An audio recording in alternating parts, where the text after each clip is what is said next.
Imagine yourself settling in for the night, your body relaxing, your breath slowing, and your mind ready to drift into calm. Tonight, we'll take a long, gentle journey through the echoing stone halls of the Middle Ages, where castles rose high against the skyline, symbols of power, but also places filled with dangers that often went unseen. Though they might appear strong and majestic in paintings or on the pages of history, the truth of castle life was often far less glamorous, filled with discomfort, hazards, and struggles. This will not be a tale told in haste or with excitement, but rather with patience, detail, and a soothing rhythm, designed to ease you into rest as we wander through history together. If you enjoy these quiet explorations of the past, remember to let yourself return to them often, subscribing so that each night you can drift into sleep with stories of long ago. And now, let us step softly across the drawbridge and enter the world of the medieval castle. When we imagine a medieval castle, what often comes to mind are the tall towers, the battlements,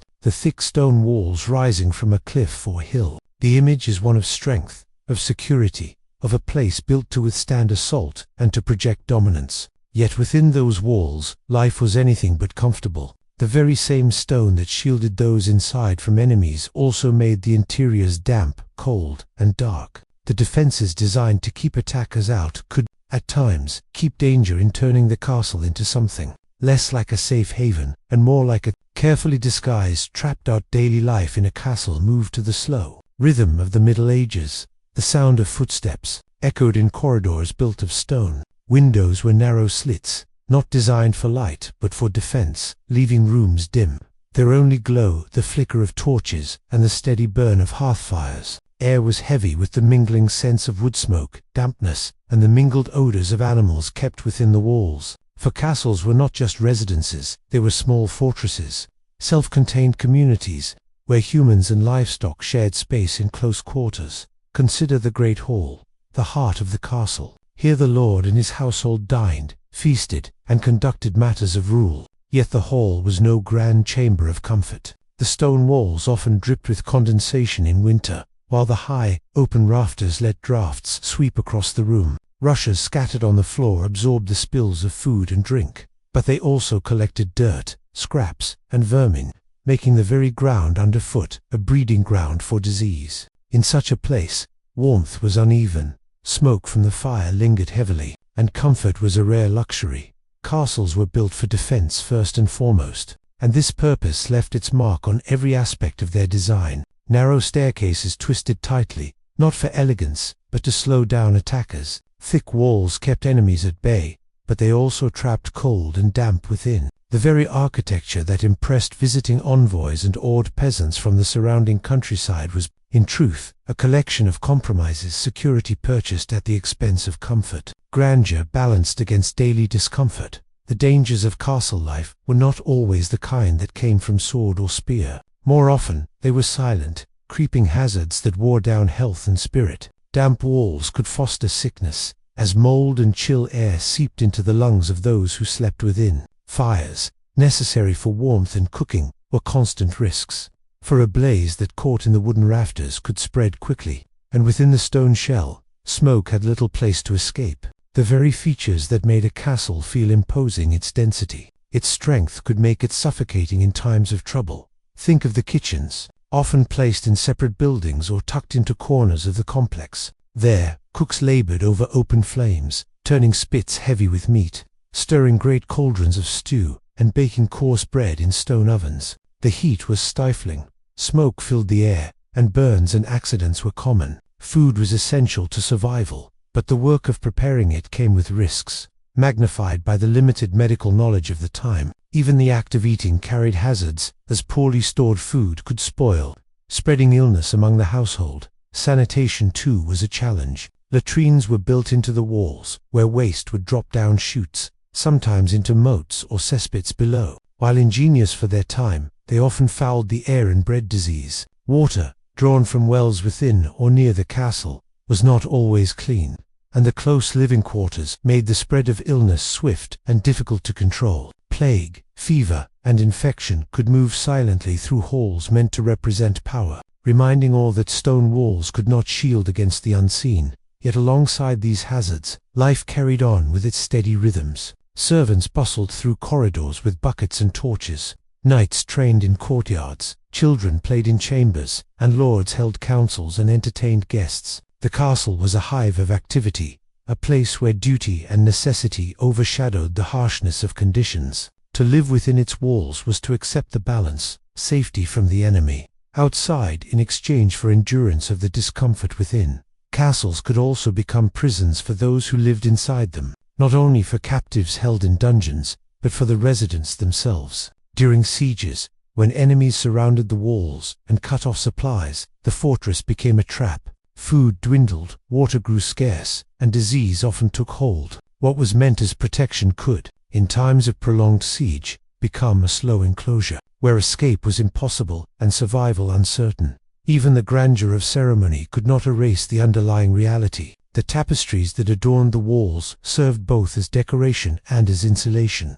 But behind their woven patterns, the stone remained cold. The feasts, with their platters of roasted meats and goblets of ale, could disguise hunger for a time. Yet famine in the land meant that stores could be depleted quickly. Splendor masked fragility, and every lord knew that fortune was precarious. Imagine now the sounds of the castle at night, the crackle of the fire dwindling in the hearth, the distant shuffle of a guard on the wall, the occasional murmur of voices carried along stone corridors. Shadows stretched long across the floors, torchlight flickered against tapestries, and the sense of stillness was heavy. Yet beneath the quiet lay unease, the knowledge that enemies could approach unseen, that sickness could stir, that the safety of the walls was, in truth, an illusion of control. And yet, amid these conditions, people lived their lives as best they could. They laughed, sang, prayed, and dreamed. The children of lords learned their lessons in chambers lit by narrow windows, squinting at illuminated manuscripts. Women spun thread, embroidered cloth, and kept households running despite the endless challenges. Men pledged oaths, served in battles, and oversaw the labor of peasants. All moved forward through the rhythm of days, their lives both enriched and constrained by the stone walls that surrounded them. The paradox of the medieval castle is what makes it so fascinating. A place of both strength and weakness, of both security and entrapment, of both grandeur and hardship. To walk within its halls is to understand that history is never as simple as it seems, that even the mightiest structures are shaped by compromise, and that the lives lived inside them were complex, difficult, and, at times, quietly perilous. And as we continue through this journey together, we will linger in these spaces, exploring the details of castle life, from the kitchens to the battlements, from the dungeons to the halls of state. We will see how beauty and danger intertwined, how comfort and discomfort sat side by side, and how the people of the Middle Ages carried on, finding meaning in lives lived within walls that were both protective and imprisoning. The stone is cold, the air is heavy, but the story is rich, and as you listen, you may find yourself slipping gently into sleep, carried by the slow, steady rhythms of history.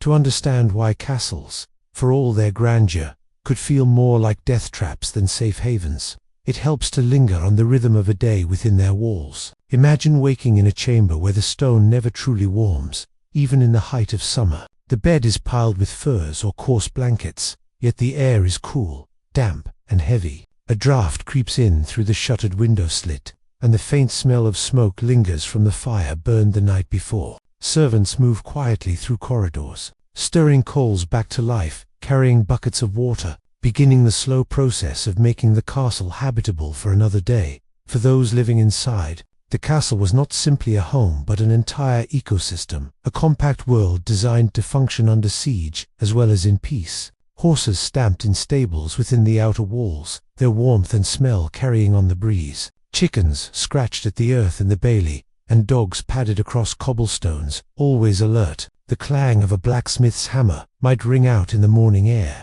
shaping iron into tools, weapons, or fittings for carts. Life was not quiet, though the thick stone softened and echoed every sound until it became part of a steady hum of activity. And yet, beneath this activity lurked the ever-present reality of danger. Fires were common and devastating. The walls were stone, yes, but the roofs, floors, and rafters were often timber. A single spark could race along beams, filling chambers with smoke before flames were seen. To escape was not always simple. Staircases were narrow, winding, and steep. Corridors led to dead ends, designed to confuse attackers but just as confusing in panic. The very features built to protect could trap residents in moments of crisis. Water, though essential, was another quiet threat. Wells within the castle walls were often deep and difficult to maintain. If the water became contaminated, illness spread quickly. During sieges, attackers sometimes fouled the water supply, turning the very lifeline of the fortress into a hidden weapon. Even in times of peace, waste disposal was rudimentary, and water could easily mingle with filth, invisible dangers carried in each sip dot in the great hall. Daily meals reflected both abundance and fragility. Lords and their families dined on roasted meats, stews, and bread, while servants and soldiers ate simpler fare. The air was heavy with the scent of grease, smoke, and spice when available. Yet food storage was a constant challenge. Without refrigeration, meat could spoil, grain could rot, and vermin were never far away. Eating was necessary, but it was never entirely safe. Food poisoning and sickness from spoiled supplies were risks that even the wealthiest could not entirely escape. Consider the latrines. Cleverly built into the castle walls, wastes dropped into cesspits or moats below, a practical solution for defense but hardly one for hygiene. The smell lingered, carried by the wind through open windows or narrow slits. Disease found fertile ground here, spread not just by the air but by the insects and animals drawn to such places. Though ingenious for their purpose, these systems were a reminder that safety from siege often meant daily life steeped in discomfort in the winter. Castles could become nearly unbearable. Fires blazed in hearths, but their warmth reached only so far. The great halls might be tolerable near the flames, yet the further one sat from the fire, the colder the stone pressed in. In chambers above, tapestries hung thick on walls to block drafts, but their beauty could not fully disguise their function as insulation against damp. Frost gathered on stone, breath hung in the air, and water froze in buckets left unattended. Even in a structure built to dominate landscapes, nature often seemed to seep through every crack. Summer brought its own challenges. The thick walls trapped heat as easily as cold, and rooms could become stifling. The smell of animals, sweat, and refuse grew stronger in the warmth, filling the courtyards with heavy air. Insects thrived, buzzing in kitchens, hovering over waste, and intruding into every corner. For all their might, castles could not control the smallest of creatures, and these tiny presences brought irritation, disease, and discomfort that no moat or battlement could keep at bay. During times of war, the illusion of safety within the walls could vanish quickly. A castle under siege was a place of waiting as supplies dwindled, as wells ran low, as tension grew with every day. Archers stood at battlements, scanning for movement. Soldiers patrolled walls, weary with the monotony. Inside, the pressure weighed heavily on families, servants, and children. With gates sealed, no one could leave, and each day of siege pressed harder on body and spirit. Hunger crept in, and when food ran thin, meals were reduced to the barest essentials. In those moments, the castle transformed fully into its most paradoxical state: fortress and prison, protection and confinement. The same walls that kept enemies out also kept inhabitants trapped. The same gates that barred attackers barred freedom, and within, the hazards of sickness, hunger, and fear grew with each passing day. It is here, perhaps,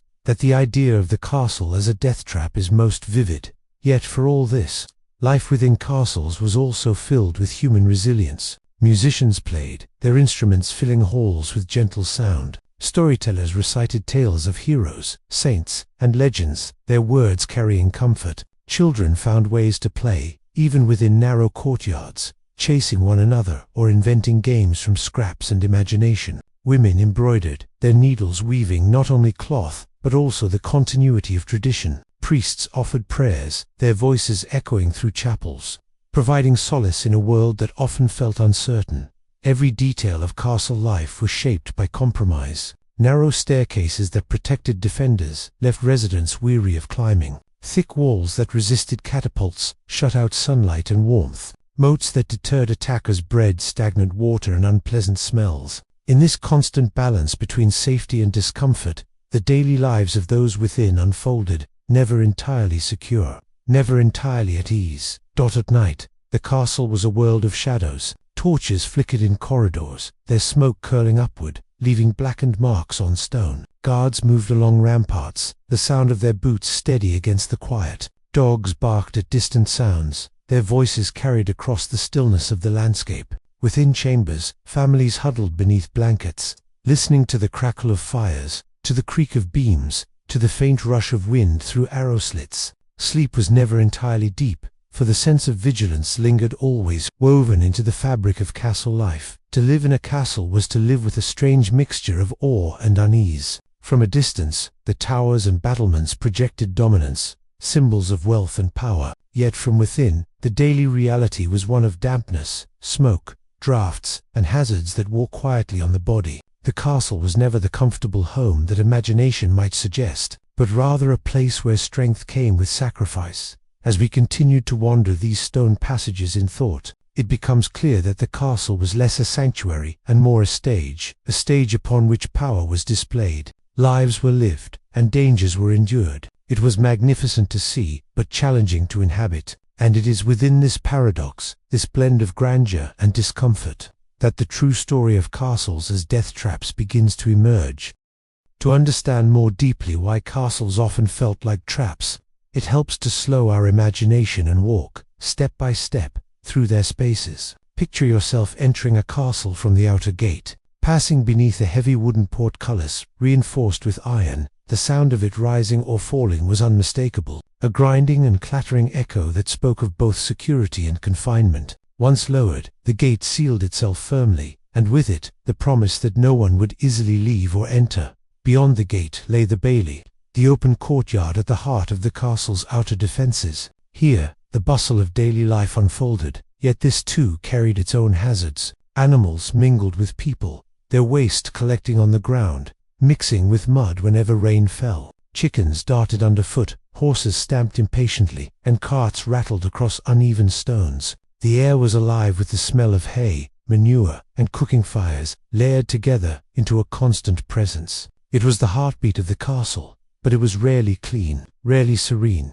The walls surrounding the bailey rose, tall and imposing, meant to protect those within, but to look up at them was to feel, even for the residents, a strange sense of smallness. Towers loomed overhead, their narrow slits watching outward like unblinking eyes. These walls were both guardians and barriers, holding safety and captivity in the same embrace. Inside the keep, the strongest and most secure part of the castle, the sensation of confinement deepened. The rooms were thick-walled, their small windows letting in only narrow slices of daylight. Light flickered mostly from torches and fireplaces, casting long shadows across uneven stone. To climb the spiral staircases was to enter a world deliberately designed to confuse. Steps twisted tightly, always favoring defenders. They rose in clockwise spirals, so that a right-handed attacker would struggle to swing a weapon freely. This clever design, though effective in battle, made the act of climbing a tiring and sometimes dizzying experience.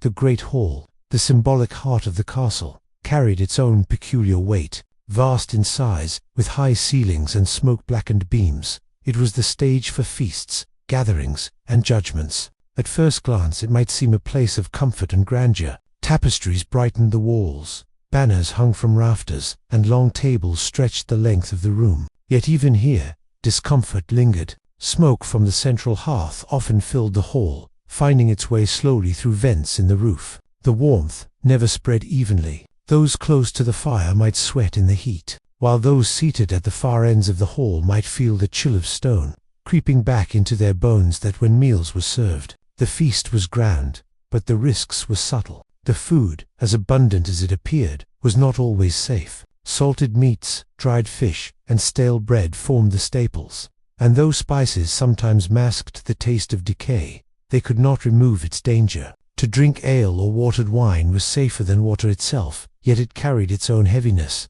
leaving bodies sluggish. Thus, even in moments of celebration, there was a shadow of unease, the recognition that nourishment was always precarious. From the hall, one might wander into private chambers. Here, the space was smaller, more intimate, but still marked by hardship. Beds were raised platforms, stuffed with straw or, for the wealthy, lined with furs. Curtains surrounded them to keep in warmth, but drafts still crept across the floor. Rats and mice often found their way into bedding, gnawing at scraps or nesting unseen. It was not unusual to wake in the night to the sound of scurrying within the walls, the tiny persistent reminder that nature always intruded. The chapel within the castle offered a quiet contrast. Its stones echoed with prayer, with the gentle rhythm of voices chanting psalms or murmuring confessions. Candles flickered softly, their glow warming the small space with a sense of the sacred. For many, the chapel was the spiritual heart of the castle, a place to seek calm against the unease of daily life.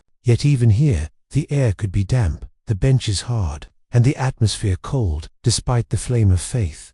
The kitchens, by contrast, were a place of constant heat and danger. Fires burned in large hearths, spits turned with roasting meat, and pots simmered endlessly. Smoke filled the space, leaving walls blackened with soot. Accidents were common: a slipped hand near boiling liquid, a sudden flare of flame, a heavy pot overturned. Servants moved quickly in crowded conditions, their lives spent in labor that was both essential and hazardous. Moving through these spaces, one cannot ignore the ever-present tension between security and hardship. The very elements that made castles strong made them difficult to inhabit. The walls, so thick, kept enemies out, but let little light in. The staircases so narrow, slowed attackers, but exhausted the residents. The moats, so wide and deep, created distance between castle and countryside, but also trapped those inside when danger came. At night, the castle took on yet another character. The gates were locked, the portcullis lowered, and guards patrolled in steady rhythm.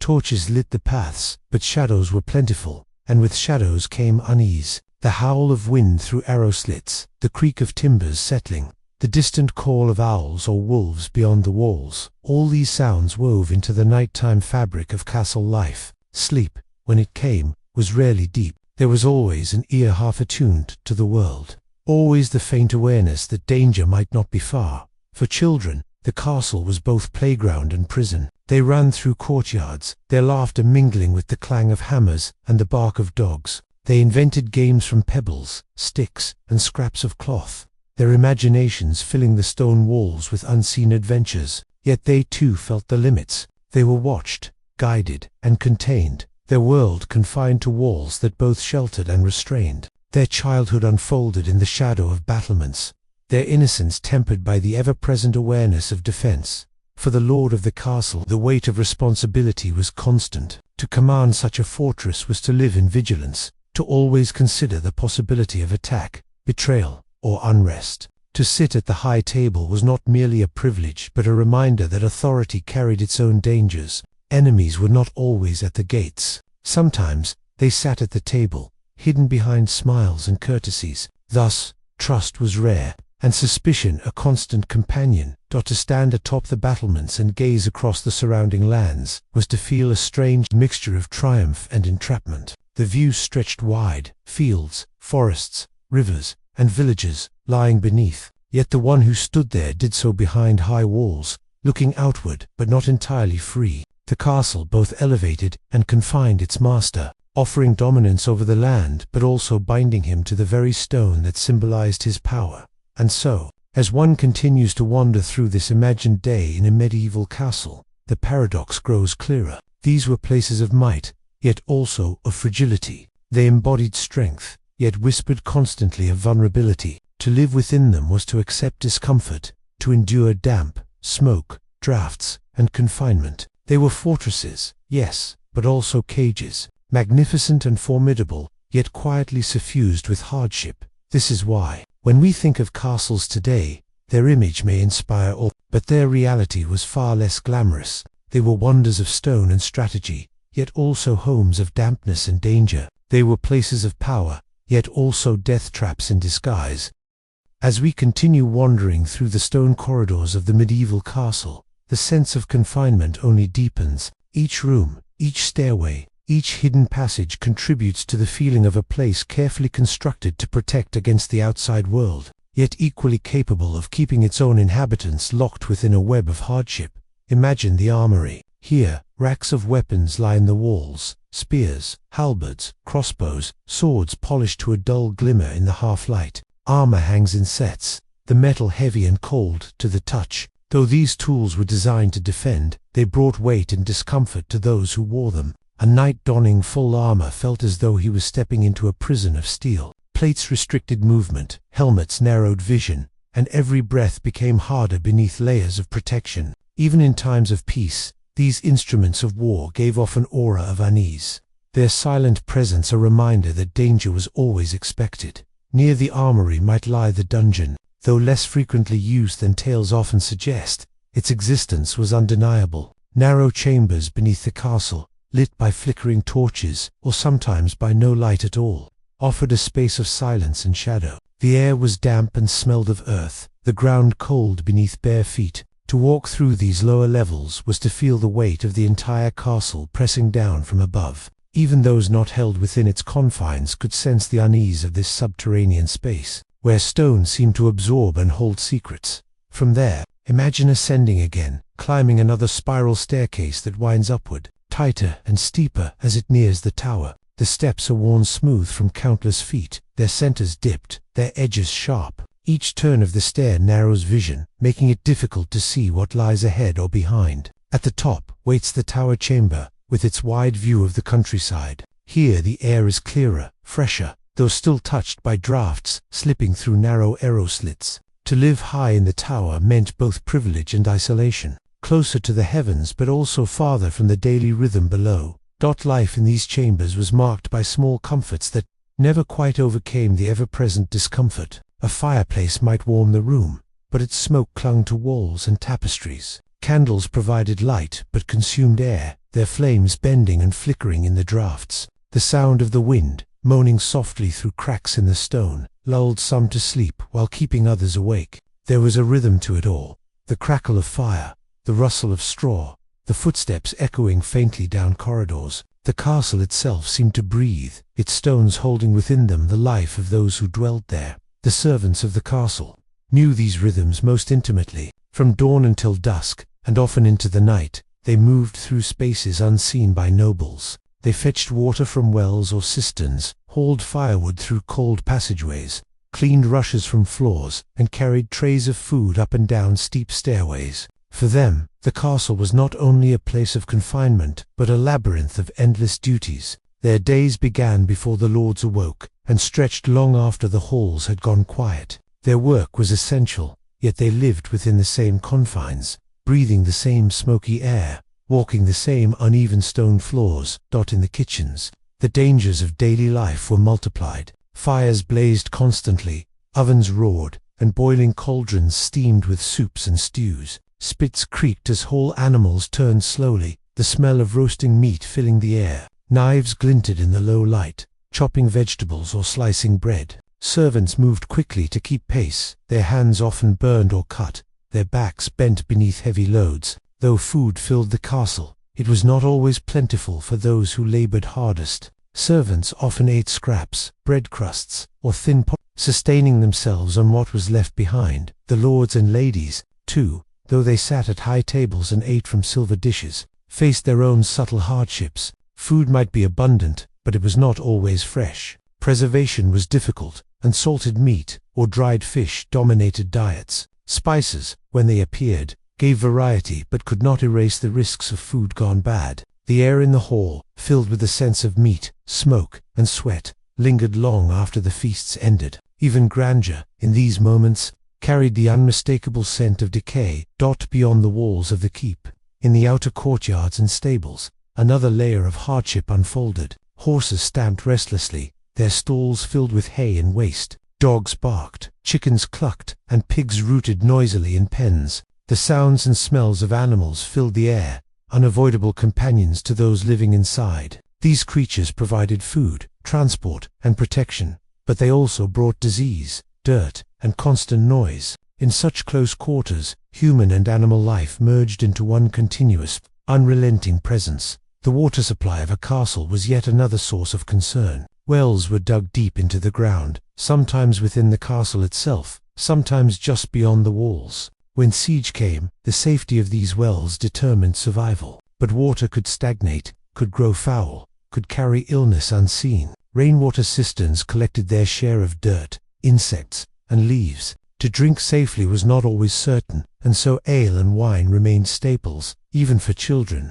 Hydration carried with it the risk of sickness, and this risk was lived daily by all. At night, When torches were extinguished and the castle grew quiet, the dangers did not fade. Fires smoldered still, their sparks capable of leaping onto straw floors or wooden beams. Rodents roamed freely in the silence, gnawing at stores of grain, carrying fleas, leaving their traces in corners and cupboards. The walls themselves, though strong, could groan with the strain of wind and time. The night air was colder, sharper, seeping through cracks and crevices, chilling sleepers even beneath layers of wool and fur. Dreams were not always restful in such an environment. For women within the castle, daily life brought its own burdens. Many oversaw the management of the household, directing servants, ordering supplies, ensuring that everything ran smoothly. Their days were filled with responsibility, though their freedoms were often limited by custom and law. For noblewomen, marriage alliances tied them to castles not of their choosing, binding them to stone walls that became both home and cage. For servant women, labor was constant and often invisible, carried out in kitchens, laundries, and nurseries, with little recognition. Children, too, lived in a world shaped by walls. Their play was contained within courtyards, their schooling often directed by priests or tutors, their futures planned long before they could choose them. Some ran joyfully through halls and courtyards, their laughter echoing against stone. Others were pressed into lessons or duties early, their childhood shortened by the responsibilities of their station. For all, the castle was their universe, a place both protective and limiting.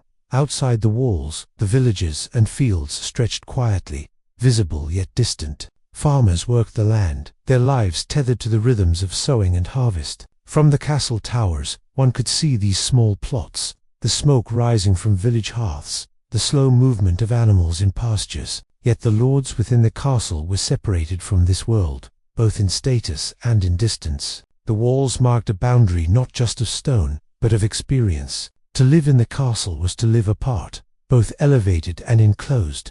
As the seasons turned, the hardships shifted but never disappeared. In winter, the cold deepened, fires never quite large enough to chase it fully from the rooms. Frost crept along walls, drafts grew sharper, and illness spread more easily in the confined air. In summer, the heat baked the stones, making rooms stifling, while wasting courtyards brought swarms of flies. Rain in spring and autumn filled moats and cisterns, but also flooded low chambers, leaving dampness that clung for weeks. Each season, each change of weather, brought its own weight of discomfort, and always, above all, the looming threat of siege remained. Castles were built for war, and though many days passed in relative peace, the possibility of attack hung like a quiet shadow. When it came, the castle's strengths became both its salvation and its prison. Gates locked, supplies rationed, movements restricted. Smoke from enemy fires might rise beyond the walls, reminding those within of the danger waiting. Days stretched into weeks, weeks into months, the stone walls holding firm but closing ever tighter around those trapped inside. Thus, castles remained paradoxes, symbols of power and safety, yet homes of confinement and danger. Their stones told stories of both triumph and hardship. Their walls held echoes of both laughter and fear. They stood as monuments to the ingenuity of their builders, yet they revealed the vulnerability of those who lived within. To admire them now, from a distance, is to see only their grandeur. To imagine them fully, as lived spaces, is to recognize that they were never truly safe, never wholly comfortable. And so, wandering still through these imagined halls, we come to understand why castles, for all their majesty, were often death traps. They promised strength, but delivered struggle. They embodied wealth, but carried discomfort. They guarded life, but whispered of fragility. In their shadows, daily existence unfolded, marked by beauty and hardship in equal measure, until the stones themselves seemed to sigh with the memory of it all. As we linger longer within these formidable stone walls, it becomes clear that the castle was never just a building. It was an entire world contained within itself, from the highest battlement to the deepest cellar. Each part contributed to a complex rhythm of daily life that balanced security with discomfort. The further we trace these rhythms, the more we see how the promise of protection so often carried hidden costs.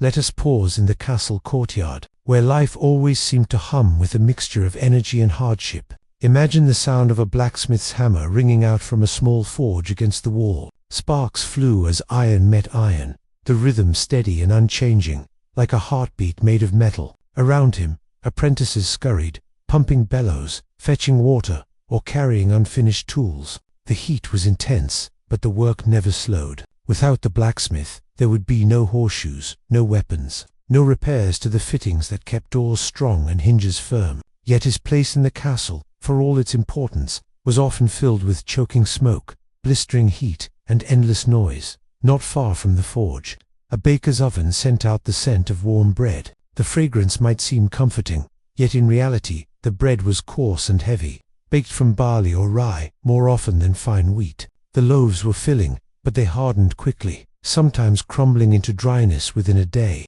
For many who lived in the castle, bread was the foundation of their diet. To have it was necessary, to lack it was dangerous. Yet eating it day after day, often without variety, turned even the smell of the oven into something bittersweet, a reminder of sustenance that was never quite satisfaction. Move a little further, and you may encounter the stables. Horses, essential for transport and war, filled the space with their presence. Their hooves thudded against the wooden floors. Their breath steamed in the cool morning air, and their manes were combed and tended by grooms who worked tirelessly. But the stables, like all castle spaces, came with hazards. They smelled strongly of hay mixed with waste. They attracted flies in endless swarms. And fires were a constant risk where dry straw lay beside open lamps. To care for horses was to work among beauty and danger in equal measure. Always alert, always cautious. Consider also the living quarters of the servants. These were not the grand chambers with carved wood and tapestries, but low rooms tucked into corners, often near kitchens or here, men and women slept on straw pallets, sharing their space with the constant scurrying of mice and the dampness of stone walls. Privacy was rare. Sleep came in brief stretches, interrupted by the demands of bells that called them to new tasks. Their lives were woven into the needs of the castle, and while their labor kept everything moving, they often went unseen by those who benefited from their effort. The noble chambers, though more elaborate, did not always provide true comfort either. Picture a bed draped in heavy curtains to block drafts, layered with furs to ward off the chill. Yet the stone floor beneath remained cold, the air still damp, and the fire never strong enough to warm every corner. Servants carried warming pans filled with coals to slide between sheets, yet even this comfort lasted only for a while. Candles flickered dimly, sometimes giving more smoke than light. Rich fabrics decorated the space, but they could not keep out the whispers of wind sneaking through narrow windows or cracks in the mortar. The castle chapel, while serene, also reflected these contrasts. On one hand, it was a place of reverence, with flickering candles casting soft golden light onto carved stone altars. Hymns rose in gentle echoes, filling the chamber with peace. But the benches were hard, the air was often cold, and worshippers might sit shivering through long services. Faith provided comfort for the spirit, but the body remained subject to the unyielding reality of the stones around it. Beyond the chapel, passages wound deeper into the castle. Some were hidden, designed for escape or for moving unseen between parts of the fortress. These secret ways fascinated those who discovered them, yet they too were narrow, dark, and suffocating. Torches smoked heavily in such confined spaces, and the air grew stale quickly. To walk these passageways was to feel the true nature of the castle.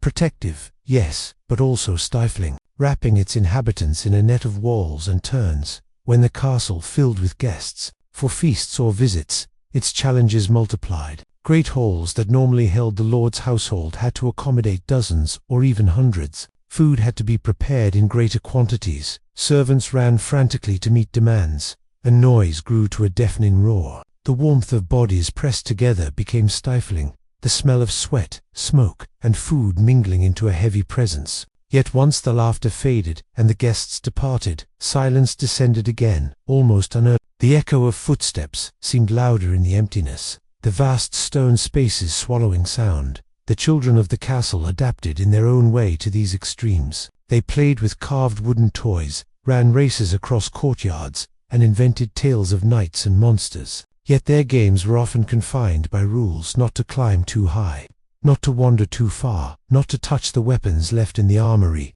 Their laughter softened the severity of the castle, but even their innocence was shaped by its restrictions. For them, stone walls defined the edges of their imagination, boundaries they could not escape until adulthood or marriage took them elsewhere. Winter, especially, revealed the castle's nature as both haven and trap. Fires burned constantly, filling the halls with warmth near the hearths but leaving the outer edges frozen. Water froze in barrels. Frost decorated the stones, and the bite of cold found its way even into beds. Illness spread quickly in the confined air. The sound of coughing echoed through chambers, and remedies were few. For those trapped inside by snow or storms, the castle became not a fortress of strength, but a closed world of survival. Summer brought its own burdens. Heat collected in the stones, turning rooms stifling by midday. Waste in the courtyards attracted flies and vermin in greater numbers, and disease could follow in their wake. The moat, so vital for defense,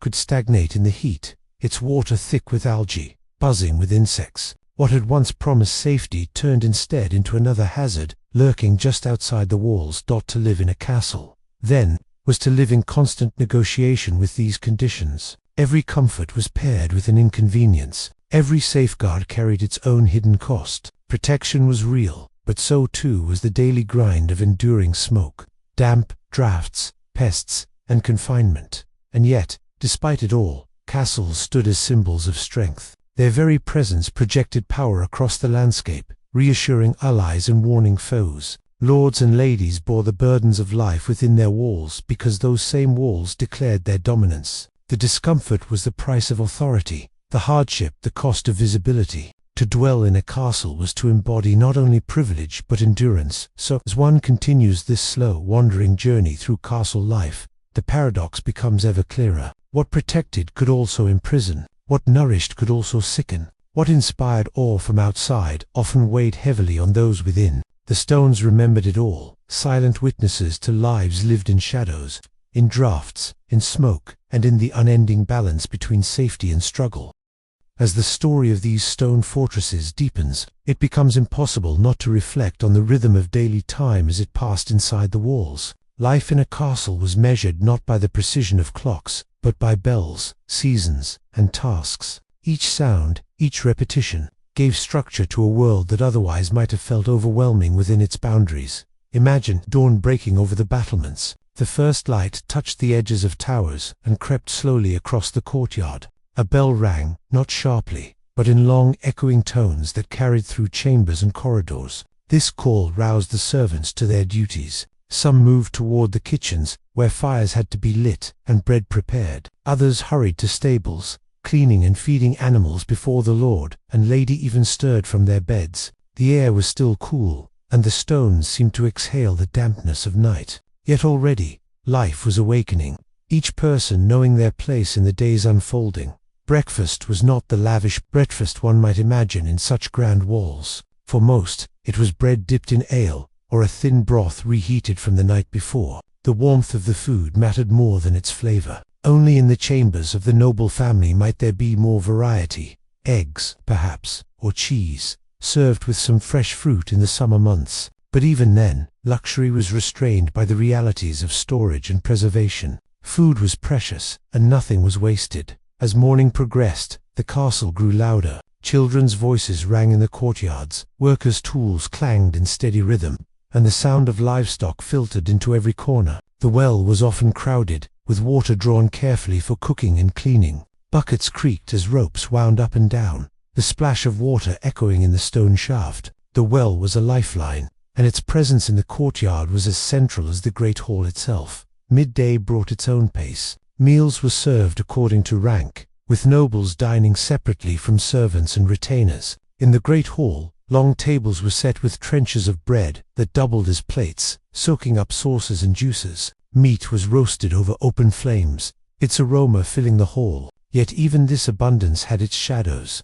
Spices, used generously by the wealthy, often masked the taste of meat that had been salted or preserved for weeks. Servants ate simpler fare pottage, thickened with oats, or whatever scraps remained from the lord's table. The hall echoed with conversation, but also with the scrape of knives, the crackle of fires, and the clatter of wooden cups. After the meal, the pace shifted again. Nobles might retire to private chambers, or conduct business with advisors and scribes. Scrolls and parchments covered with ink were consulted.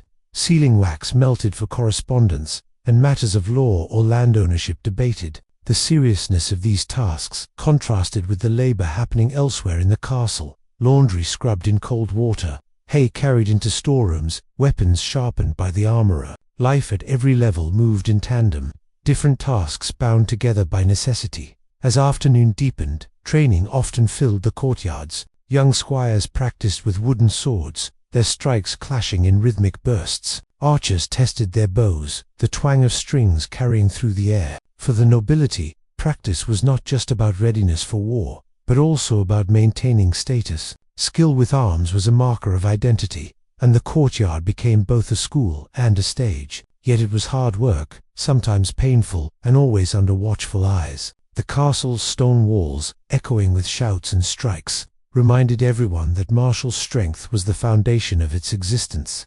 Evening crept in slowly, announced once more by the ringing of bells. Fires were lit anew, filling halls with glow and smoke. Supper was often lighter than midday, though still hearty. Bread, broth, perhaps roasted fish, if nearby rivers had been generous. The air cooled quickly after sunset, and those who worked outside hurried to finish before the gates were closed. Once the heavy doors swung shut and a portcullis lowered, the castle was sealed, its people enclosed in safety and confinement alike. Nighttime within the walls carried its own atmosphere. Candles flickered in corridors, their small flames sending shadows dancing across stone. Guards walked the walls, their footsteps steady, their torches glowing faintly against the night sky. Inside, silence deepened as servants settled on pallets and nobles withdrew behind curtains. But silence in a castle was never complete. Somewhere, a baby cried in a servant's chamber. Somewhere else, dogs barked at the faintest sound beyond the walls.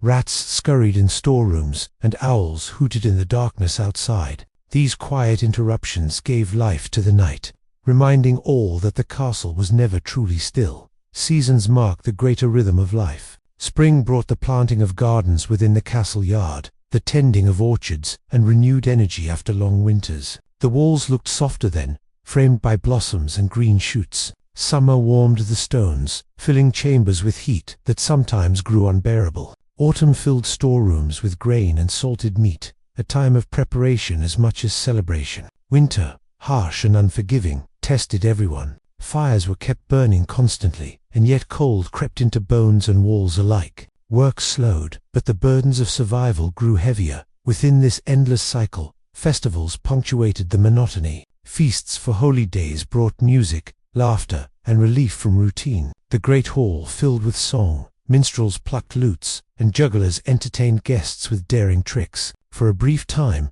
the castle seemed alive with joy. Yet, when the festival ended, silence returned. The decorations came down, the leftovers were consumed, and life slipped back into the steady pace of survival and duty. One of the strangest qualities of castle life was how isolation and community existed side by side. The walls kept enemies at bay, but they also kept residents enclosed. Everyone knew each other, their lives intertwined by proximity and routine. Secrets were rare, whispers traveled quickly. The very structure of the castle made privacy a luxury, while gossip and familiarity flourished. For better or worse, people lived together as a single body, breathing the same air, eating the same food, enduring the same seasons. And so, hour by hour, day by day, season by season, the life of a castle unfolded in its unyielding rhythm. Comforts were modest, hardships constant, and routines shaped by the needs of survival and defense. The castle was both a protector and a weight,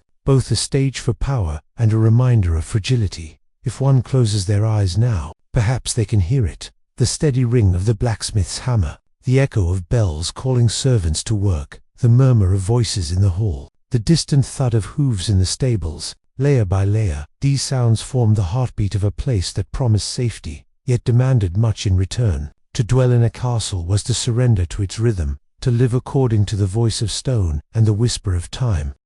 The deeper one lingers within the stone embrace of a medieval castle. The clearer it becomes that these fortresses were not merely architectural achievements, but complete worlds unto themselves, self-contained societies, sustained by rhythm, shaped by necessity, and always shadowed by their own limitations. To walk slowly through the inner ward is to encounter this layered existence. One might pass the laundry yard first, where lines of wet cloth sway gently in the wind. The smell of lye soap lingers in the air, mingling with the sharp tank of smoke from the kitchens. A servant bends low over a bucket, scrubbing linen against a wooden board. Her hands raw from cold water. Nearby, another servant wrings out woolen tunics, twisting them until droplets splash into the dirt at her feet. It is unglamorous work, but essential. Fresh garments were a luxury in a world where fabric was precious, and most people owned only a few pieces of clothing to last through the year. Move further on, and you might hear the rhythmic rasp of a whetstone in the armorer's quarters. There, amid racks of helmets and shields, blades are sharpened with quiet precision. The armorer works steadily, his tools worn smooth by years of use. Sparks sometimes flicker as iron meets stone, while the smell of oil lingers in the air. Nearby, squires assist, polishing chainmail until it gleams faintly in the torchlight. The work is repetitive, yet meditative, as though every scrape of stone against metal were part of the heartbeat of the castle itself. In another chamber, scribes sit at long tables, bent over parchment. The scratching of quills against vellum forms a soft, steady background noise. Wax candles burn low, their light flickering over careful letters and elaborate decorations. Here, records are kept of taxes owed, of land inherited, of laws enforced. The work seems quiet and distant from the clang of armor outside, but it is just as vital. A castle was not only a fortress of stone, but a fortress of order. Its power sustained, not only by weapons but by documents, seals, and signatures.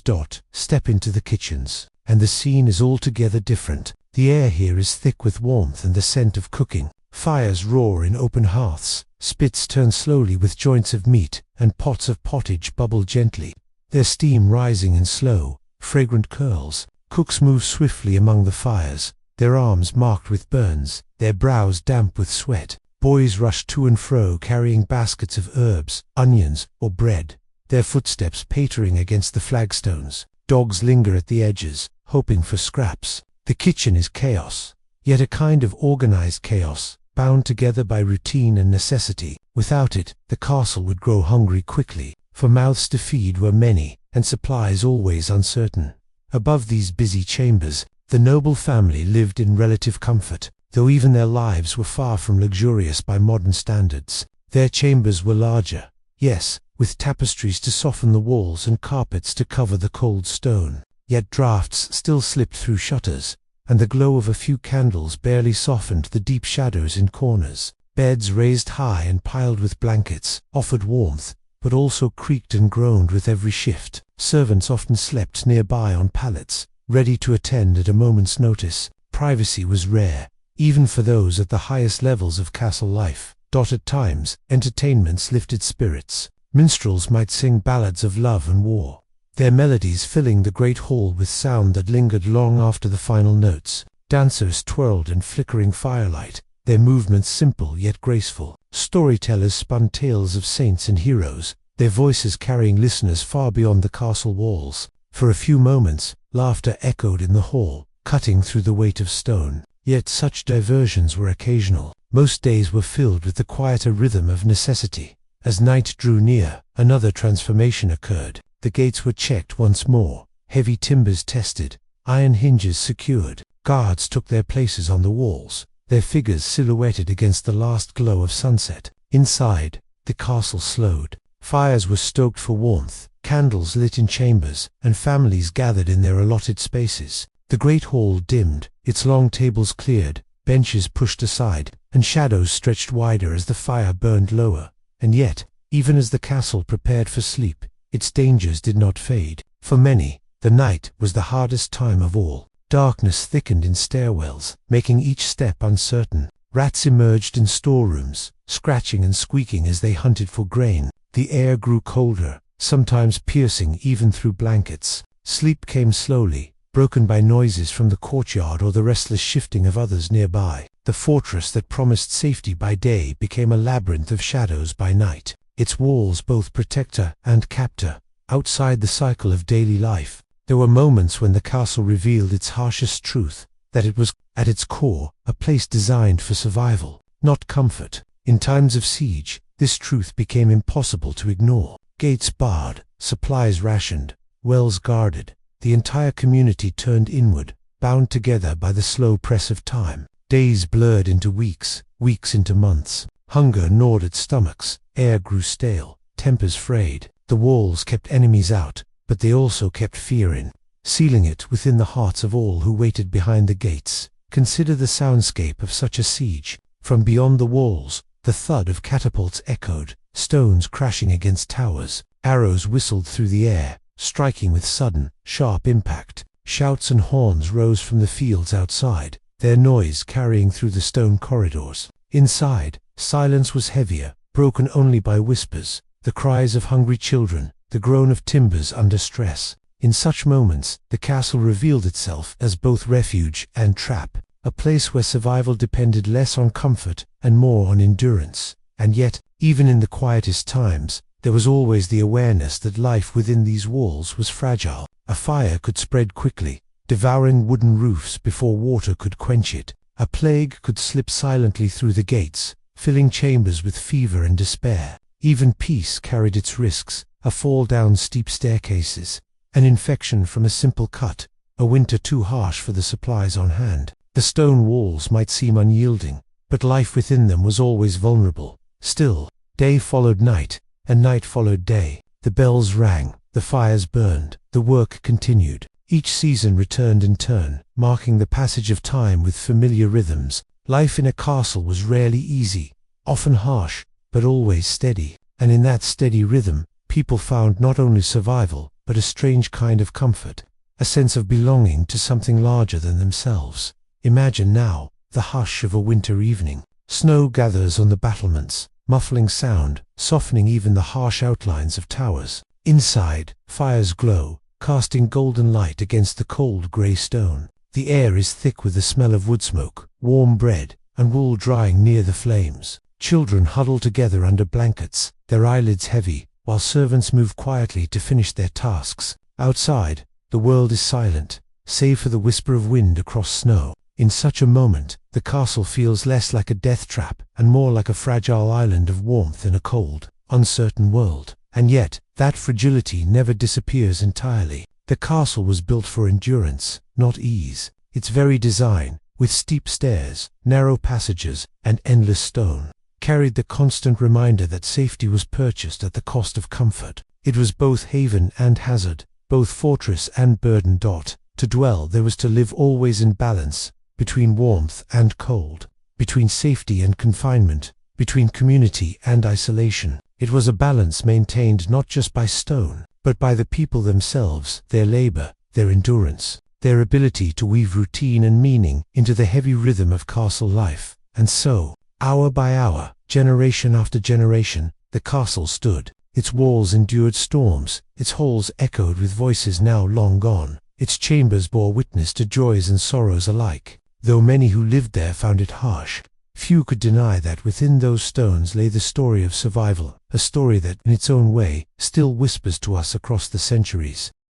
If one were to pause and reflect within the walls of a medieval castle, it might feel as though time itself moved differently there. The thickness of the stone muffled the passing of days, turning each moment into a steady echo of the one before. Within such a setting, the ordinary became the extraordinary, and the very routines that might seem dull to us now were the lifeblood of survival for those who lived there. The castle was not simply a fortress of defense, but also a fortress of routine. Its rhythms were as predictable as the rising and setting of the sun, and yet within them lay countless small details, sounds, scents, textures that defined the lived experience. These details, while seemingly quiet and simple, made the difference between endurance and despair. Picture a narrow passageway winding along the inner wall. Its stones are cool to the touch, rough beneath the fingers, worn smooth in places where countless hands and shoulders brushed against them through the years. Torches flicker in iron sconces, their light dancing against the grey surfaces,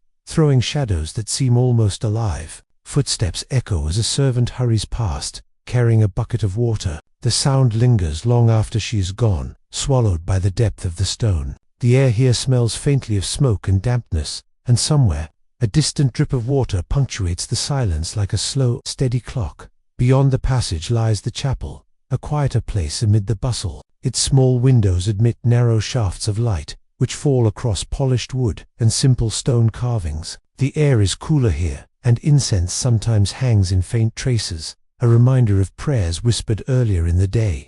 Candles glow softly on the altar, their flames steady and calm. Here, nobles and servants alike knelt, seeking solace in faith, a momentary reprieve from the relentless demands of castle life. In times of fear during sieges, during illness, this chapel became a place of both comfort and desperation. Its silence carried the weight of countless hopes, whispered into the stillness by those who lived and died within the walls. The contrast between such quiet and the noisier parts of the castle was striking. Step into the smithy, and the air becomes thick with heat and the sharp ring of metal on metal. Sparks leap with each strike, the glow of molten iron lighting the space in brief flashes. The blacksmith wipes sweat from his brow, his hammer rising and falling with measured rhythm. Apprentices scurry nearby, fetching tools, pumping the bellows, their faces streaked with soot. The smell of hot metal clings to everything, seeping even into the clothes of those who worked there. The smithy was essential without weapons and tools. The castle could not function, but it was also a place of constant labor, noise, and danger. Then there were the stables, with their own atmosphere. The earthy scent of hay and animals filled the air. Horses snorted softly, shifting their weight on straw-covered floors. The clatter of hooves against stone echoed as grooms led them out to water or brushed their coats until they gleamed. Dogs padded among the stalls, tails wagging, while chickens sometimes strayed underfoot, scattering with startled clucks. The stable was noisy, busy, and a lively reminder that animals, too, were part of the delicate ecosystem of the castle. They carried riders, pulled carts, and provided food, each creature a thread in the fabric of survival. Above these working spaces, the towers reached skyward, their spiral staircases coiling upward like stone ribbons. Climbing them was no easy task. The steps were narrow, steep, and uneven, worn down by countless feet. The higher one climbed, the colder the air became, the wind slipping through narrow slits of windows. At the top, the view spread wide, fields, forests, rivers stretching into the distance. From here, guards watched for movement, for signs of visitors or enemies. Their duty was one of patience and vigilance, eyes straining across the horizon, ears alert for sounds carried on the wind. Though the view was expansive, the tower could feel lonely, cut off from the life below. And within all this, the people moved, each carrying the weight of daily survival. Servants rose before dawn and worked until long after sunset, their tasks endless and unrelenting. They scrubbed floors, carried water, prepared food, mended clothes, and tended fires. Their hands were calloused, their backs bent, their sleep often short and restless. Yet their labor sustained the castle, weaving together the invisible threads that held the fortress in balance. Nobles, for their part, carried different burdens. They navigated matters of land, law, and diplomacy. Their meals might be richer, their chambers larger, but their responsibilities were constant, and their safety was never guaranteed. Alliances had to be maintained, enemies kept at bay, and heirs secured. Even their leisure hunting in forests, feasting in halls, practicing falconry was bound by duty, designed to display strength, wealth, and order. Children experienced the castle differently still. For them, the walls were both playground and school. They darted through courtyards, chased each other up staircases, and whispered secrets in shadowed corners. Squires trained with wooden swords, their laughter sometimes breaking into cries of frustration when strikes missed or blows stung. Daughters of noble families learned embroidery, music, or the reading of scripture, their young lives already shaped by the expectations of lineage and marriage. The castle, even for the youngest, was never neutral. It was a place of preparation, shaping each child into their role within its walls. And always, in the background, was the awareness of fragility. A well could run dry, a fire could spread, a disease could slip silently through corridors. The very closeness that made the castle strong also made it vulnerable. When food grew scarce, hunger gnawed at every stomach, noble and servant alike. When illness spread, no rank was safe. The walls might keep armies out, but they could not keep out the invisible dangers of famine, cold, or sickness. Consider the approach of winter. Supplies were checked and rechecked, storerooms filled with grain, salted meat, dried beans, and barrels of ale. Wood was stacked high for fires, every log a promise of warmth in the months ahead. Yet no matter how careful the preparations, the cold was relentless. Drafts crept through cracks in shutters, frost glazed the inside of windows, water froze in buckets. People huddled closer to fires, wrapped in furs, their breath visible in the air. Illness thrived in such conditions, and each cough in the night carried with it a ripple of fear. Still, the routines endured, fires fed, meals prepared, prayers whispered, duties fulfilled. In summer, the dangers changed. The sun beat down on the stone, heating it until walls radiated warmth, even at night. Wells sometimes dropped low, water more precious than ever. Food spoiled quickly,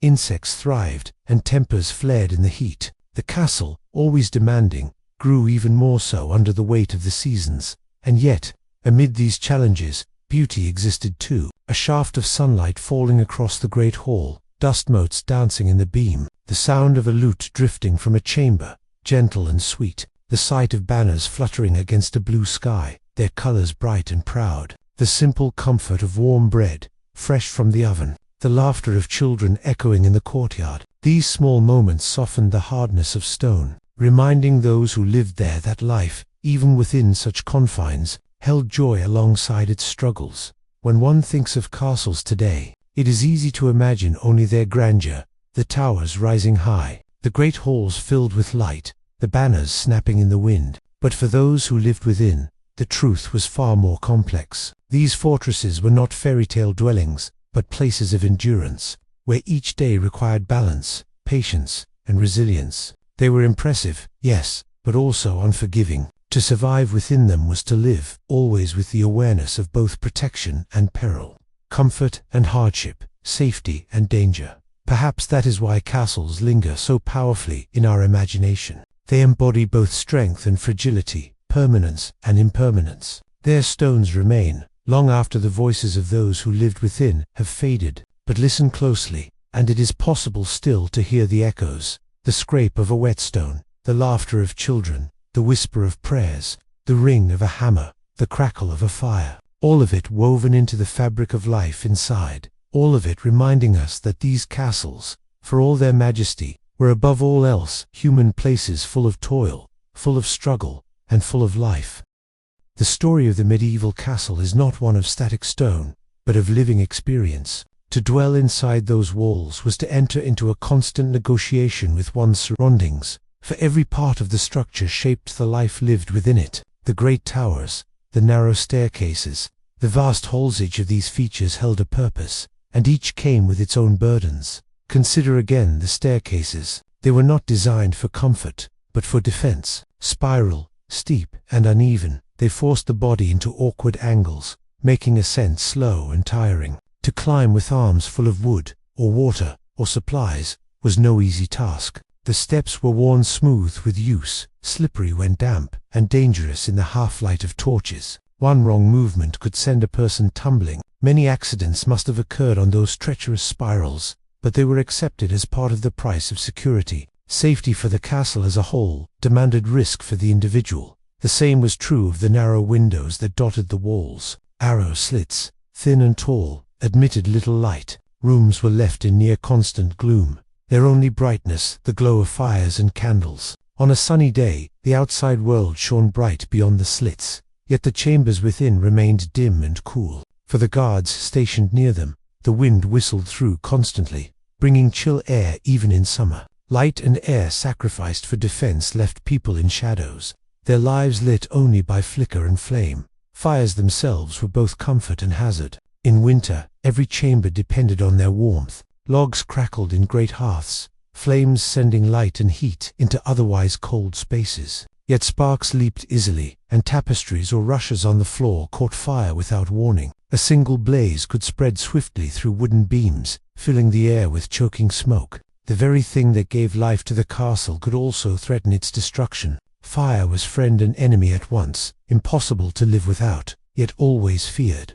Water, too, carried the same duality. Wells in the courtyard, or cisterns carved into stone, provided what was essential for life. Yet if the water ran low, or if it became fouled, the consequences were dire. In times of siege, wells were watched constantly, each bucket pulled up with care, each drop valued. Without water, the castle could not survive more than a handful of days. The sound of rope creaking, of buckets splashing, was more than just routine. It was the sound of survival itself. Even food carried its risks. Storerooms filled with grain, salted meat, and barrels of ale were vital, yet they drew pests. Rats scurried in the shadows, their sharp teeth gnawing into sacks. Mice nested in corners, while insects swarmed over anything unprotected. Servants fought a constant battle to protect stores, setting traps, cleaning relentlessly, keeping doors sealed. Hunger was a greater enemy than any army outside the walls, and to lose supplies to spoilage or vermin was a constant danger.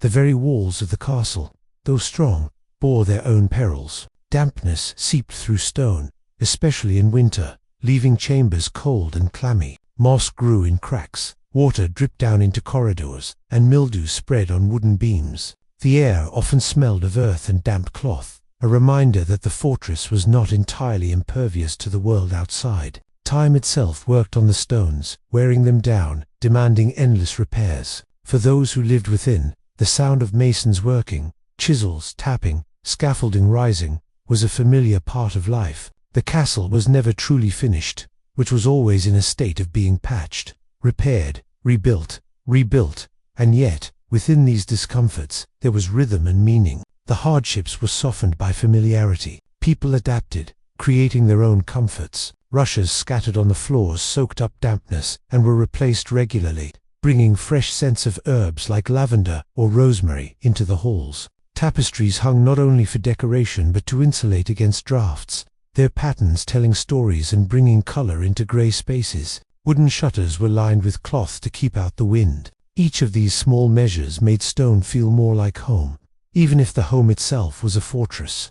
The castle also bore its dangers in the form of noise. Every sound was amplified by stone, echoing through chambers and corridors. A dropped pan in the kitchens might ring through halls above. A shout in the courtyard could carry up to the towers. Privacy was scarce, silence rarer still. Sleep came in layers of sound, dogs barking, fires crackling, footsteps echoing, bells ringing at odd hours. For some, these sounds were soothing, a reminder of life continuing around them. For others, they were interruptions, breaking the rest so badly needed after long days of labor. And beyond the physical environment, there was the weight of hierarchy. The castle was a place of order, where every person had a place and a duty. Lords commanded, ladies managed households, knights trained, squires served, servants labored endlessly. The system was rigid, yet depended on each part working smoothly. To fall behind in duty was to disrupt the fragile balance of survival. Everyone knew their role,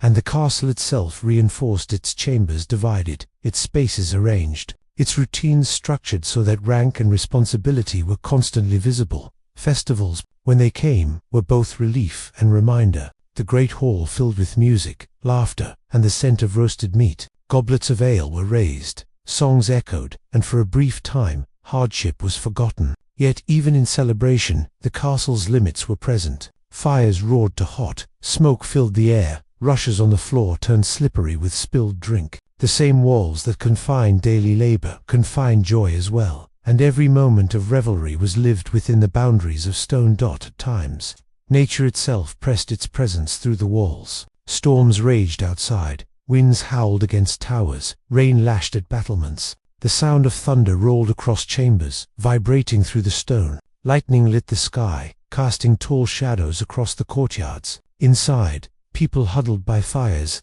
listening to the storm's voice, grateful for shelter yet ever aware of the fragility of roofs and walls. Snow piled against gates, blocking paths, freezing wells. Summer heat baked the stones until they radiated warmth even after sundown. The castle endured it all, yet those within felt the weight of every season pressing in. It is easy, from a distance, to see castles as strong, imposing, and eternal. But inside, they were fragile worlds, constantly balancing safety with danger, comfort with hardship. Each wall carried the promise of protection, but also the burden of confinement. Each stair offered passage upward, but also risk of falling. Each fire gave warmth, but carried the threat of blaze. The castle was never only one thing. It was at once sanctuary and snare, fortress and trap. Still, life persisted. People adapted, endured, and even thrived in their way. Laughter was heard in the courtyards, prayers whispered in the chapels, songs sung in the halls. Children played among the stones, lovers met in shadowed corners, elders passed on stories of old. The castle was not just stone and danger, but also memory and life. It was harsh, yes, but it was home. Close your eyes now, and picture it once more. The torchlight flickering against the stone, the distant hum of voices, the steady crackle of fire. Imagine the feel of cool stone beneath your hand, the scent of bread baking, the sound of footsteps on spiral stairs. See the banners moving gently in the wind above the courtyard. Hear the lowing of cattle in their stalls. Feel the faint vibration of a hammer striking metal. This was the castle, not as myth or story, but as lived experience, demanding, imperfect, yet deeply human.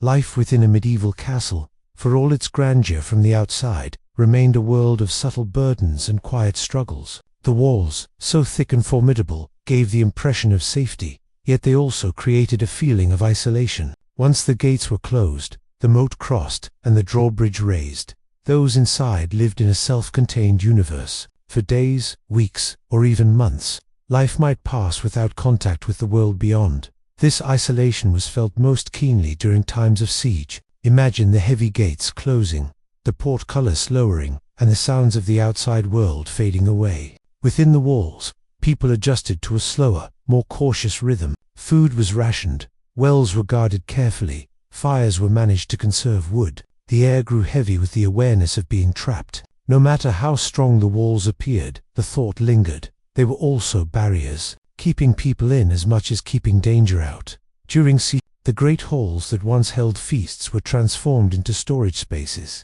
Tables were cleared to hold sacks of grain, barrels of salted fish, or casks of ale. The air smelled strongly of preserved food, sharp and salty, mixed with the faint mustiness of stone. Servants counted and recounted supplies, each tally watched closely, for every sack mattered. Hunger gnawed at people long before food truly ran low, for the fear of running out often weighed heavier than the reality. Water, too, became a constant concern. Wells were not endless, and if an enemy found a way to block or poison them, the castle's fate grew grim. Rainwater was caught and stored, but never in amounts sufficient for comfort. Every sip was measured, every drop valued. Children were told not to waste even a mouthful, and servants poured with careful hands. The sound of water sloshing in buckets became a sound of anxiety, not ease. And yet, life continued. Even under the shadow of siege, there were chores to be done. Animals needed tending. Fires had to be kept. Children required care. The daily rhythms of existence did not cease simply because danger pressed outside. Instead, they grew heavier, every action shadowed by uncertainty. A simple task, like kneading dough, carried a quiet weight, for each loaf reminded those who ate it that the supplies dwindled. When sickness entered the castle during such times, it was feared even more than hunger. Rooms were close, air was damp, and the spread of illness was swift. Fevers rose, coughs echoed, and whispers of fear filled the halls. Remedies were tried, herbs boiled in water, prayers whispered in chapels, amulets carried for protection, but many times, hope was all that could be offered. In the confinement of stone, sickness had nowhere to go but from one body to the next. The architecture that seemed so powerful to an outsider often became a burden to those within. Rooms with high ceilings and stone walls were cold and hard to heat. Smoke gathered in rafters, lingering and heavy, stinging the eyes and filling the lungs. The very air seemed weighted, not fresh and open like that of the fields, but enclosed and recycled. The draft of wind through arrow slits brought relief in summer, but in winter it cut like knives through clothing. Servants, perhaps more than anyone, bore the brunt of this life. They carried buckets of water up and down stairs, fetched logs from distant stores, scrubbed soot from hearths, and swept rushes from the floor. Their days were long, their tasks repetitive, and the castle offered little comfort in return. They slept in shared quarters, often cold, always crowded. Their rest was interrupted by the needs of others, for a castle never truly slept. For nobles, the burdens were different but still present. Though they lived in larger chambers, they too felt the damp chill of stone, the smoke of fires, and the noise of echoes. Privacy was rare, and silence rarer still. Duties of hosting, ruling, and maintaining order filled their days. The grandeur of their station was tempered by the very same environment endured by all. The lord's bedchamber was larger than a servant's cot, yes, but both stood within the same drafty fortress. Meals reflected the castle's paradox. In times of plenty, the great hall filled with food and laughter. Long tables were laden with roasted meat, fresh bread, and goblets of ale. Minstrels played music, voices rose in conversation, and the stone walls echoed with warmth. But such times were fleeting. More often, meals were simple pottage thickened with grains, bread hardened by days of storage, ale watered down to last longer. The difference between feast and famine was not so wide as one might imagine, for even in celebration, the dangers of spoilage, fire, and shortage remained close at hand. Children, who lived and grew within castles, learned early the peculiarities of their world. They played in courtyards, chasing one another across cobbles, or practiced climbing staircases, careful not to fall. Their laughter rang through corridors, yet even their games reflected the environment. They made toys from wood, cloth, and straw, learned to handle small chores, and absorbed the ever-present awareness of walls around them. For them, the castle was not strange, it was the only world they knew. The chapel provided a different kind of space. Within its quiet stone walls, people sought solace from the burdens of castle life. Candles flickered, incense drifted, and prayers murmured softly. The chapel was both a spiritual center and a refuge from the noise and labor outside. For a short time, people could sit in stillness, listening to the echo of their own voices in prayer, feeling a connection to something beyond the castle walls. It was one of the few places where silence carried comfort, not unease. At night, the castle shifted into another rhythm. Torches lit the corridors, their flames sputtering and smoking. Guards paced the walls, their footsteps echoing. Dogs barked in the distance, owls hooted beyond the battlements, and the occasional creak of wood or clang of metal broke the stillness. For those trying to sleep, the sounds were a mixture of reassurance and disturbance. The castle lived even at rest, its stone body never fully quiet. Dreams came differently in such a place. Some dreamt of open fields, of air without walls, of sunlight flooding freely. Others dreamt of the safety those very walls offered, of strength against danger. The castle shaped the imagination as much as it shaped the body, imprinting its presence even in sleep. And so, the paradox of the medieval castle remained. To those outside, it was a fortress, an emblem of strength, power, and permanence. To those within, it was a home, a workplace, a trap, and a refuge all at once. It protected, but it also confined. It sustained life, but it also burdened it. Every stair climbed, every bucket carried, every fire stoked was a reminder of the delicate balance between survival and struggle. Close your eyes once again, and imagine it as though you were there. Picture yourself seated by a hearth, its flames warming your face, while the stone floor beneath you remains cold. Hear the distant echo of footsteps on stone, the bark of a dog outside, the faint rustle of rushes underfoot. Feel the draft creeping through the cracks, the weight of the walls pressing in. Sense the duality of the place, shelter and hardship intertwined. This was the castle, in all its contradiction, a marvel of its age, and a quiet burden to those who called it home.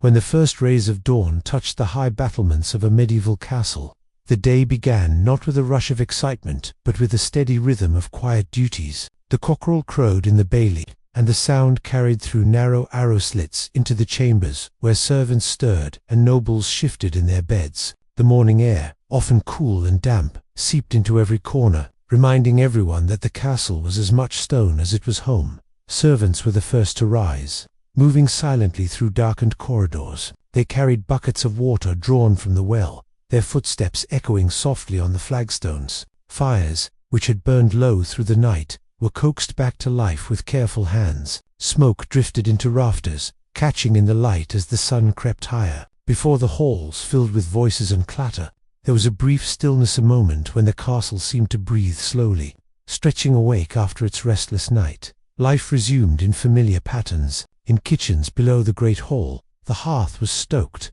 pots hung from hooks, and the scent of baking bread began to drift upward. In the stables, grooms rubbed down horses, their warm breath steaming in the morning chill. The rhythm of brushing, the soft snorts, and the clink of harness buckles blended into the castle's waking song. Above, guards exchanged shifts on the walls, stamping their feet against the chill, watching the mists rise from fields and forests below. Though the castle gave the impression of unshakable permanence, it was never entirely secure. Fires, the unseen enemy of stone, threatened at all times. A single spark, carried by a gust, could turn rushes on the floor into a line of flame. Tapestries, meant to warm and decorate, were flammable as kindling. Smoke drifted quickly through halls, but flame moved quicker still. The people of the castle knew this in their bones. They kept water at the ready. They swept floors carefully. They prayed quietly when a candle guttered too close to cloth. Safety was an illusion that could be disturbed by the smallest accident.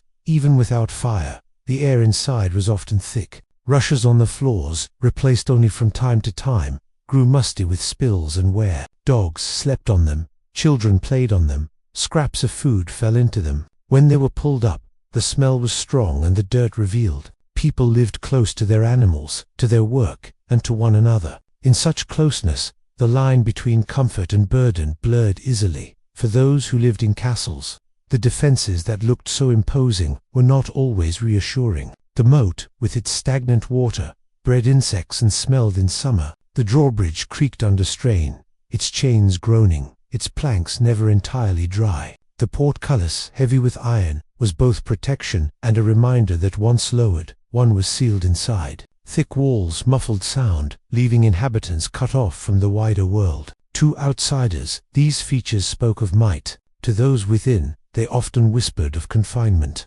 Nobles, who in paintings and tales appear as figures of ease and splendor, felt these burdens too. Their chambers were larger, yes, but they were no less cold. Fires burned bright in their hearths, yet draughts slipped in through shutters, chilling the air. Their meals were richer, but they were still bound by the limits of storage and preservation. Their garments were fine, but still heavy, still scratchy, still weighed down by the season's damp. Rank softened hardship, but never erased it. Even in times of peace, life in a castle was marked by waiting. Waiting for news from afar, waiting for supplies to arrive, waiting for seasons to change. Messengers on horseback brought word of markets, of allies, of enemies, of harvests. Their arrivals broke the monotony, yet their tidings often carried new worries. Should stores be expanded? Should walls be repaired? Should watchmen keep sharper eyes? Peace was never wholly peaceful, for the thought of what could come next always lingered at the edges. During winters, the weight of the castle's stone pressed more heavily. Snow gathered on battlements, icicles formed along eaves, and fires seemed too small for the cold. Breath misted in great halls, hands numbed even beside flames, and the damp crept into bones. People huddled closer together, seeking warmth in company. Laughter still rose, music still played, but beneath it all lay a steady endurance, the quiet strength of simply lasting through the season. At night, the castle grew once more into a world of sounds and silences. The creak of beams, the drip of water through cracks, the distant hoot of an owl's became the night's company. Guards whispered to one another on the walls, their voices carried away by wind. Dogs shifted in the bailey, their chains rattling softly. Within, people pulled cloaks tighter and sought rest, listening to the strange blend of quiet and noise that filled the stone halls. For children, growing up in a castle shaped their sense of the world. They played with carved wooden figures, they chased one another through courtyards, they watched as adults worked. They learned early about dangers, about fire, about falling from heights, about sickness. Yet they also learned about endurance, about routine, about the strength of walls and the comfort of familiarity. For them, the castle was not a trap but a home, though a home defined by stone, shadow, and echo. The chapel, with its flickering candles and whispered prayers, was a space apart from these burdens. Here, people bowed their heads, sought solace, and hoped for protection. The walls were the same stone, but within the chapel, the weight felt lighter. Incense curled upward, soft light shone through colored glass, and voices joined in hymns. For a moment, people could look beyond the immediacy of daily struggle, finding comfort in faith, even as the castle itself continued its endless demands. Every day, life within a medieval castle was a balance between grandeur and hardship, strength and fragility, permanence and burden. The walls that loomed so tall were both guardians and reminders of confinement. The halls that rang with feasts could just as easily echo with silence. The fires that warmed could also threaten. And yet, people endured. They made their lives in these spaces, weaving routines and comforts amidst stone and shadow. Close your eyes and picture it once more. The flicker of a torchlight in a drafty corridor, the murmur of voices in the great hall, the distant bark of a dog in the bailey. the smell of bread from the kitchens, the feel of cold stone underfoot, the sight of mist curling beyond the walls. This was life in a castle, not the life of legend, but the life of reality, not always terrible, not always grand, but always bound to the stone that both protected and confined. As days turned into years, and years into generations, castles remained as silent witnesses to the lives they contained. They stood upon ridges, beside rivers, and overlooking valleys, their stone faces weathered by wind and rain. Two travelers approaching from afar, they seemed eternal, towering reminders of power and permanence. Yet those who lived within their walls knew otherwise. They knew the drafts, the damp, the hardships, and the quiet burdens that stone could not conceal. A castle was, in many ways, a paradox. It promised safety but delivered confinement. It appeared mighty but demanded constant upkeep. Its walls were strong, yet inside, daily life was filled with fragility. The rhythm of chores, of meals, of prayers, and of rest carried on, but always against a backdrop of unease. For those who called castles home, it was never the luxury of fairy tales. It was the reality of survival. In times of war, the castle was a shield. Siege engines thundered, arrows flew, and yet the thick walls absorbed the blows. Within, families huddled, servants worked tirelessly, and guards kept watch. Hunger and thirst grew heavy, but hope endured, so long as the gates held firm. The castle did its duty, it protected. Yet when the dust settled, when attackers withdrew, the inhabitants were left to count the costs. Supplies gone, sickness spread, walls damaged, safety had come at a steep price. In times of peace, the castle was a community. Children ran through courtyards, dogs barked at shadows, cooks stirred great pots of stew, minstrels played, dancers twirled, and the great hall rang with laughter. And still, beneath the cheer, there was always an awareness of the stone itself, the cold of winter seeping into every chamber, the threat of fire lingering near every candle, the constant reminder that life within walls was never simple. Architects and builders worked tirelessly to improve these structures, to make them stronger, safer, more livable. Towers grew taller, walls thicker, gates more elaborate, windows were widened, staircases straightened, chambers expanded. Yet even as castles changed shape and design, their essence remained the same. They were fortresses first and homes second. They were meant to withstand armies, not to comfort those within. Those who served in castles knew this truth well. Servants carried water, scrubbed soot, and tended fires with unending devotion. Guards patrolled in rain and snow, eyes scanning the horizon for danger. Blacksmiths worked in forges, their hammers ringing against anvils, keeping weapons sharp and hinges strong. Each task was necessary, each role essential, and together they kept the fragile rhythm of life within walls moving forward. Nobles, too, felt the weight of these duties. Their lives were filled with decisions, with alliances, with concerns both near and far. They ate from silver plates, but the bread upon them could be stale. They wore fine garments, but still shivered in the winter cold. Their chambers were large, yet filled with echoes and drafts. Wealth softened burdens, but it never erased them. For children raised in castles, the world was defined by stone. They learned to walk on uneven floors, to climb steep staircases, to listen to the echoes of their own laughter in vaulted halls. Their games reflected their surroundings: mock battles in the bailey, hide-and-seek among storerooms, whispered stories beside the hearth. To them, the castle was not strange. It was simply life. They would grow to understand its dual nature, its strength and its hardship only as years passed. Religious life added its own rhythm. Bells tolled in chapels, marking hours of prayer. Monks or priests offered comfort, and faith became a shield against worry. Within candlelit stone, people whispered their hopes, their fears, their thanks. The chapel offered what the walls could not, a sense of peace, of meaning beyond the daily struggles. For many, it was the heart of the castle, where stone became less heavy and burdens felt lighter. As centuries passed, castles themselves began to fade. Some crumbled into ruins, their towers fallen, their gates broken. Others were transformed, rebuilt into palaces or repurposed into towns. Yet even in ruin, their presence remained strong. Travelers still paused to look upon them, imagining the lives once held within. Children climbed their walls, running fingers across weathered stone,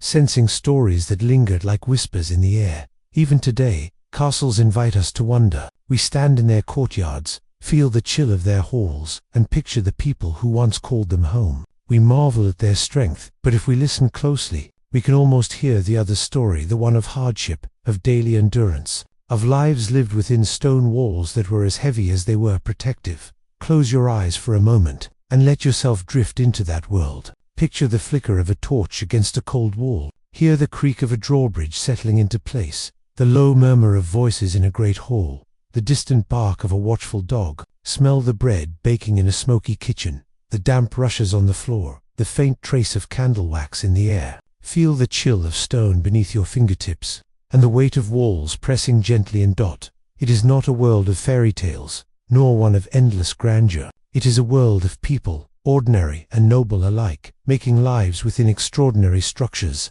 It is a world of contradictions, safety and struggle, strength and fragility, permanence and impermanence. It is, in every sense, the true life of castles. And as you rest now, let that world fade gently into dreams. The walls rise around you, but only softly, as shadows in the imagination. The torches flicker, the fires glow, the sounds grow quiet. The castle, with all its burdens and protections, settles into silence. You are safe, you are calm, and the echoes of stone drift away like the last whispers of night.